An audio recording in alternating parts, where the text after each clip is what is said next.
ابتدا ہے ربیع جلیل کے بابرکت نام سے جو دلوں کے بھید خوب جانتا ہے۔ دیکھتی آنکھوں سنتے کانوں صابری میاں کا سلام پہنچے۔ ناظرین محترم، ایک روز صبح کے وقت قریش انتہائی گھبراہٹ کے عالم میں نیند سے بیدار ہوئے۔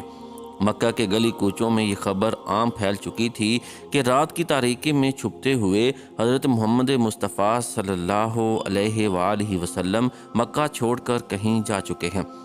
سرداران قریش نے پہلے تو اس کو سچ نہیں مانا۔ وہ نبی اکرم صلی اللہ علیہ وآلہ وسلم کو بنو ہاشم کے گھروں میں تلاش کرنے لگے اور آپ کے ساتھیوں کے گھروں میں تلاش کرتے ہوئے حضرت ابو بکر صدیق رضی اللہ تعالی عنہ کے گھر پہنچ گئے۔ دستک دی تو آپ کی بیٹی اسماء رضی اللہ تعالی عنہا گھر سے باہر نکلی۔ ابو جہل نے کڑک کر پوچھا، لڑکی تیرا باپ کدھر ہے؟ حضرت اسماء رضی اللہ تعالیٰ نے کہا، میں نہیں جانتی کہ اب وہ کہاں ہے۔ یہ سن کر ابو جہل نے ان کے منہ پر اتنے زور کا تھپڑ مارا کہ ان کے کان کی بالی ٹوٹ کر دور جا گری۔ جب سرداران قریش کو اس بات کا یقین ہو گیا کہ حضرت محمد صلی اللہ علیہ وآلہ وسلم مکہ چھوڑ گئے ہیں تو وہ بہت غضبناک ہو گئے۔ کھوجیوں کو اپنے ساتھ لیا اور آپ صلی اللہ علیہ وآلہ وسلم کی تلاش میں نکل پڑے۔ جب تلاش کرتے کرتے وہ غار ثور پر پہنچے تو کھوجیوں نے کہا، خدا کی قسم آپ کے مطلوب شخص کا کھرا اس سے آگے نہیں جاتا۔ وہ اپنے اندازے میں غلط نہ تھے، حقیقت یہی تھی جس کا انہوں نے قریش کے سامنے اظہار کر دیا تھا۔ حضرت محمد صلی اللہ علیہ وآلہ وسلم اور آپ کے ساتھی حضرت ابو بکر صدیق رضی اللہ تعالی عنہ اسی غار میں تھے۔ قریش غار کے منہ پر کھڑے تھے۔ حضرت ابو بکر صدیق رضی اللہ تعالی عنہ نے چشم خود غار کے باہر قوم کے قدموں کی حرکت دیکھی تو آنکھوں سے بے اختیار آنسو چھلک پڑے۔ رسول اکرم صلی اللہ علیہ وآلہ وسلم نے حضرت ابو بکر صدیق رضی اللہ تعالی عنہ کی طرف محبت و شفقت بھری نگاہوں سے دیکھا تو صدیق اکبر رضی اللہ تعالی عنہ نے تسلی دیتے ہوئے عرض کی، اللہ کی قسم میں اپنے لیے نہیں روتا۔ یا رسول اللہ صلی اللہ علیہ وآلہ وسلم، مجھے خطرہ ہے کہ کہیں آپ کو کوئی نقصان نہ پہنچائے۔ رسول صلی اللہ علیہ وآلہ وسلم نے بڑے اطمینان سے جواب دیا، اے ابو بکر گھبرائیے نہیں، اللہ ہمارے ساتھ ہے۔ اللہ تعالیٰ نے صدیق اکبر رضی اللہ تعالیٰ عنہ کے دل پر تسکین نازل فرمائی۔ قوم کے قدموں کی طرف دیکھنے لگے، پھر عرض کی، یا رسول اللہ صلی اللہ علیہ وآلہ وسلم، اگر ان میں سے کوئی بھی اپنے نقوش قدم کی طرف دیکھ لے تو وہ ہمیں بھی دیکھ لے گا۔ اس وقت ہم ان کی نظروں کی زد میں ہیں۔ رسول اکرم صلی اللہ علیہ وآلہ وسلم نے ارشاد فرمایا، اے ابو بکر، ان دو اشخاص کے بارے میں آپ کی کیا رائے ہے جن کا تیسرا خدا ہو؟ اس وقت آپ دونوں نے یہ بات بھی سنی کہ ایک قریشی اپنی قوم سے کہہ رہا تھا، آؤ غار کے اندر جا کر دیکھتے ہیں۔ امیہ بن خلف نے اسے مذاق کرتے ہوئے کہا، ارے اندھے، تم یہ مکڑی کا جالا نہیں دیکھ رہے جو اس نے غار کے منہ پر بن رکھا ہے؟ اللہ کی قسم مجھے یہ جالے تو محمد صلی اللہ علیہ وآلہ وسلم کی پیدائش سے بھی پہلے کا لگتا ہے۔ البتہ ابو جہل نے کہا، لات و عزیٰ کی قسم مجھے تو یوں لگتا ہے کہ وہ ہمارے بالکل کہیں قریب ہی ہیں، لیکن اس نے ہماری آنکھوں پر جادو کر دیا ہے۔ قریش ہر صورت حضرت محمد صلی اللہ علیہ وآلہ وسلم کو قابو کرنا چاہتے تھے۔ انہوں نے ان سب قبائل میں اعلان کروا دیا جو مکہ اور مدینہ کے راستے کے دونوں طرف رہائش پذیر تھے کہ جو بھی حضرت محمد صلی اللہ علیہ وآلہ وسلم کو معاذ اللہ زندہ یا مردہ حالت میں ہمارے پاس لائے گا، ہم اس کو عمدہ نسل کے 100 اونٹ بطور انعام دیں گے۔ سراقہ بن مالک مکہ کے قریب قدیہ جگہ میں ایک مجلس میں تھا کہ قریش کا ایک قاصد ان کے پاس آیا اور انہیں قریش کی جانب سے بھاری انعام کی اطلاع دی۔ جب انعام میں 100 اونٹ ملنے کا سنا تو سراقہ کے منہ میں پانی آ گیا اور لالچ نے دل کو جکڑ لیا، لیکن اس نے اپنے اوپر بہت ضبط کیا۔ ایک بات بھی اپنے منہ سے نہ نکالی کہ کہیں بھاری بھرکم انعام کا سن کر دوسروں کے دل بھی للچانے نہ لگ جائیں۔ سراقہ ابھی مجلس سے اٹھنے والے تھے کہ ایک شخص نے آ کر اطلاع دی، بخدا ابھی میرے پاس سے 3 اشخاص گزرے ہیں، میرے خیال میں ان میں سے ایک محمد صلی اللہ علیہ وآلہ وسلم، دوسرا ابو بکر صدیق رضی اللہ تعالی عنہ اور تیسرا ان کو راستہ دکھلانے والا ہے۔ سراقہ نے اس کی بات سن کر کہا، وہ تو فلاں قبیلے کے لوگ ہیں جو اپنی گمشدہ اونٹنی تلاش کر رہے ہیں۔ اس شخص نے کہا، شاید ایسے ہی ہو۔ سراقہ تھوڑی دیر مجلس میں رہا۔ اہل مجلس جب کسی دوسری بات میں مصروف ہو گئے تو چپکے سے وہاں سے کھسک گیا تاکہ اہل مجلس میں سے کسی کو پتہ نہ چلے۔ سیدھا اپنے گھر پہنچا، باندی سے رازدارانہ انداز میں کہا کہ میری گھوڑی تیار کر کے لوگوں سے چھپاتے ہوئے مکہ سے باہر لے آئے۔ اپنے غلام کو حکم دیا کہ وہ ہتھیار لے کر گھروں کے پیچھے اس طرح نکلے کہ کوئی اس کو دیکھ نہ لے اور ہتھیار گھوڑی کے پاس رکھ جائے۔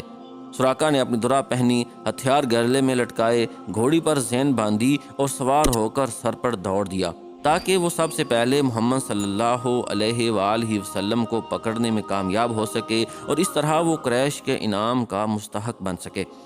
سراقہ بن مالک اپنی قوم کے چند ممتاز شاہ سواروں میں سے ایک تھا۔ دراز قد، گندھے جسم، ماہر کھوجی اور راستے کی تکالیف پر صبر کرنے والا تھا، اور ان صفات کے ساتھ ساتھ وہ ایک عقل مند شاعر تھا اور اس کی گھوڑی بھی بڑی اصیل تھی۔ سراقہ بڑی تیزی سے مسافت طے کرتے ہوئے آگے بڑھنے لگا۔ ابھی تھوڑا ہی فاصلہ طے کیا تھا کہ یک دم گھوڑی لڑکھڑائی اور یہ آنے واحد میں زمین پر گر پڑے۔ انہوں نے اسے اپنے لیے اچھا شگون نہ سمجھا اور کہنے لگا، ارے یہ کیا ہوگا؟ ارے گھوڑی تیرا بیڑا غرق۔ گھوڑی تیزی سے اٹھی اور سر پر دوڑنے لگی۔ تھوڑی دیر بعد دوبارہ لڑکھڑائی۔ اس دفعہ انہوں نے اپنے لیے اور برا شگون تصور کیا۔ اس دفعہ لوٹ جانے کا بھی ارادہ کر لیا، لیکن 100 اونٹ کے لالچ نے واپس جانے کے ارادے سے روک دیا۔ جس جگہ گھوڑی لڑکھڑائی تھی وہاں سے حضرت محمد صلی اللہ علیہ وآلہ وسلم اور آپ صلی اللہ علیہ وآلہ وسلم کے ساتھی حضرت ابو بکر صدیق رضی اللہ تعالی عنہ صاف دکھائی دے رہے تھے۔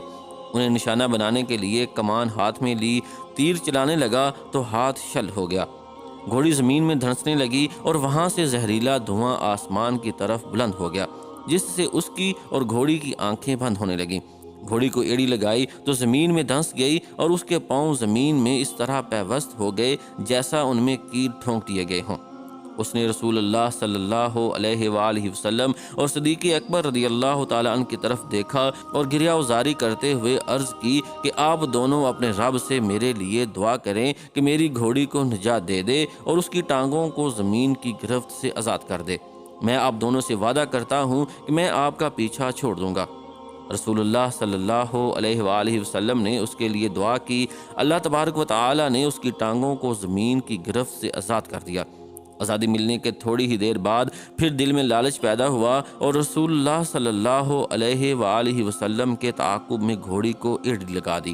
اس دفعہ گھوڑی پہلے سے بھی زیادہ زمین میں دھنس گئی۔ سراقہ نے فریادی بن کر عرض کی، میرا زادِ راہ، ساز و سامان اور ہتھیار لے لو۔ میں اللہ تعالیٰ کو گواہ بنا کر آپ دونوں سے عہد کرتا ہوں کہ راستے میں آپ کے تعاقب میں جو بھی آ رہا ہوگا میں اسے واپس لوٹا دوں گا۔ دونوں نے ارشاد فرمایا، ہم تیرے زادِ راہ اور سامان کی کوئی ضرورت نہیں ہے، ہاں البتہ لوگوں کو واپس لوٹائیں۔ پھر رسول اللہ صلی اللہ علیہ وآلہ وسلم نے اس کے لیے دعا کی تو اس کی گھوڑی آزاد ہو گئی۔ جب سراقہ لوٹنے لگا تو دور سے آواز دی اور عرض کیا، اجازت ہو تو میں آپ سے بات کرنا چاہتا ہوں۔ اللہ کی قسم کوئی ایسی حرکت نہیں کروں گا جو آپ کو ناپسند ہو۔ عرض کی، یا محمد صلی اللہ علیہ وآلہ وسلم، اللہ کی قسم آپ کا دین غالب آ کر رہے گا۔ آپ صلی اللہ علیہ وآلہ وسلم مجھ سے وعدہ کریں کہ جب میں آپ کی ریاست میں آؤں تو آپ صلی اللہ علیہ وآلہ وسلم میری عزت کریں گے اور یہ وعدہ مجھے لکھ دیں۔ رسول اللہ صلی اللہ علیہ وآلہ وسلم نے حضرت ابو بکر صدیق رضی اللہ تعالی عنہ کو حکم دیا تو انہوں نے ایک ہڈی پر یہ عہد لکھ کر اس کے حوالے کر دیا۔ جب وہ واپس لوٹنے لگا تو نبی کریم صلی اللہ علیہ وآلہ وسلم نے ارشاد فرمایا، سراقہ جب تم کسرا کے کنگن پہنو گے تو تمہیں کیسا لگے گا؟ سراقہ نے حیران و ششدر ہو کر پوچھا، کسرا بن ہرمز کے کنگن؟ آپ صلی اللہ علیہ وآلہ وسلم نے فرمایا، ہاں کسرا بن ہرمز کے کنگن۔ سراقہ واپس لوٹا۔ راستہ میں اسے کچھ لوگ ملے جو رسول اللہ صلی اللہ علیہ وآلہ وسلم کو تلاش کر رہے تھے۔ سراقہ نے کہا، لوگو واپس اپنے گھروں کو چلے جاؤ، میں نے زمین کا چپا چپا چھان مارا، پاؤں کے نقوش کے بارے میں تم میری مہارت کو بھی جانتے ہو، مجھے ان کا کہیں کھوج نہیں ملتا۔ تم اپنا وقت ضائع مت کرو، میری بات مانو، واپس چلے جاؤ۔ رسول اللہ صلی اللہ علیہ وآلہ وسلم اور صدیق اکبر رضی اللہ تعالیٰ عنہ کے ساتھ ہونے والی گفتگو، اپنے ساتھ پیش آنے والے واقعہ کو دل میں چھپائے رکھا۔ یہاں تک کہ اس کو یقین ہو گیا کہ اب دونوں مدینے پہنچ چکے ہوں گے اور قریشی دشمنوں کی رسائی سے باہر ہیں، تو سراقہ نے یہ راز فاش کر دیا۔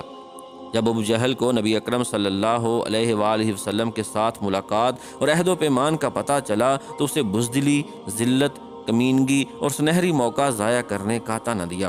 سراقہ نے ابو جہل کی ملامت کا جواب اشعار میں دیا جن کا مفہوم یہ ہے: ابو جہل، اللہ کی قسم، جب میری گھوڑی کی ٹانگیں زمین میں دھنسی تھیں تو اگر اس حالت کو دیکھ لیتے تو تمہیں یقین ہو جاتا اور اس میں کوئی شک نہ رہتا کہ محمد صلی اللہ علیہ وآلہ وسلم سچے رسول ہیں۔ بھلا ان کا کون مقابلہ کر سکتا ہے؟ حالات نے پلٹا کھایا اور گردش ایام نے یہ موقع فراہم بھی کر دیا۔ وہ محمد صلی اللہ علیہ وآلہ وسلم جو رات کی تاریکی میں اپنے دشمنوں سے چھپتے ہوئے نہایت قسم پرستی کے عالم میں مکہ سے نکلے تھے، آج شاہانہ انداز کے ساتھ ہزاروں سفید تلواروں اور گندمی نیزوں کے جلوں میں سردار اور فاتح کی حیثیت سے مکہ میں داخل ہوئے۔ وہ سرداران قریش جنہوں نے تکبر و نخوت کے ساتھ عرب میں تہلکہ مچا رکھا تھا، آج رسول اللہ صلی اللہ علیہ وآلہ وسلم کی خدمت میں نہایت عاجزی و انکساری کے ساتھ جان بخشی کی بھیک مانگتے ہوئے عرض پرداز تھے: حضور، آپ کے اخلاق حسنہ کے پیش نظر امید ہے کہ آج آپ ہم سے اچھا برتاؤ کریں گے۔ نبی اکرم صلی اللہ علیہ وآلہ وسلم نے انبیاء علیہ السلام کی سی فیاضی برتتے ہوئے ارشاد فرماتے ہیں: جاؤ، تم آزاد ہو۔ سراقہ بن مالک نے اپنی سواری تیار کی اور رسول اکرم صلی اللہ علیہ وآلہ وسلم کی خدمت اقدس میں حاضر ہوا تاکہ آپ کے سامنے مسلمان ہونے کا اعلان کرے اور 10 سال پہلے جو تحریری پروانہ اس کے پاس موجود تھا وہ پیش کر کے امان حاصل کرے۔ سراقہ کہتے ہیں: میں نبی کریم صلی اللہ علیہ وآلہ وسلم کی خدمت میں حاضر ہوا۔ آپ اس وقت جورانہ میں ایک انصاری لشکر کے جھرمٹ میں تشریف فرما تھے۔ مجھے دیکھ کر انصاری اپنے نیزوں سے کچھوکے لگانے لگے اور کہنے لگے: دور ہٹ جاؤ، تم یہاں کیا لینے آئے ہو؟ میں صفوں کو چیرتا ہوا رسول اقدس صلی اللہ علیہ وآلہ وسلم کے پاس پہنچنے میں کامیاب ہو گیا۔ آپ صلی اللہ علیہ وآلہ پروانہ دکھاتے ہوئے عرض کی: یا رسول اللہ صلی اللہ علیہ وآلہ وسلم، میں سراقہ بن مالک ہوں، یہ آپ کا میرے ساتھ تحریری معاہدہ ہے۔ رسول اللہ صلی اللہ علیہ وآلہ وسلم نے ارشاد فرمایا: سراقہ، میرے پاس آ جاؤ، آج عہد و پیمان کے ایفا کا دن ہے۔ میں آگے بڑھا اور آپ صلی اللہ علیہ وآلہ وسلم کے سامنے اپنے مسلمان ہونے کا اعلان کر دیا اور آپ کے حسن اخلاق اور وفائے عہد سے شادگام ہوا۔ سراقہ بن مالک رضی اللہ تعالیٰ عنہ کی رسول اللہ صلی اللہ علیہ وآلہ وسلم سے ملاقات کو ابھی چند ماہ ہی گزرے تھے کہ اللہ تبارک و تعالیٰ نے نبی اکرم صلی اللہ علیہ وآلہ وسلم کو اپنی جوار رحمت میں بلا لیا۔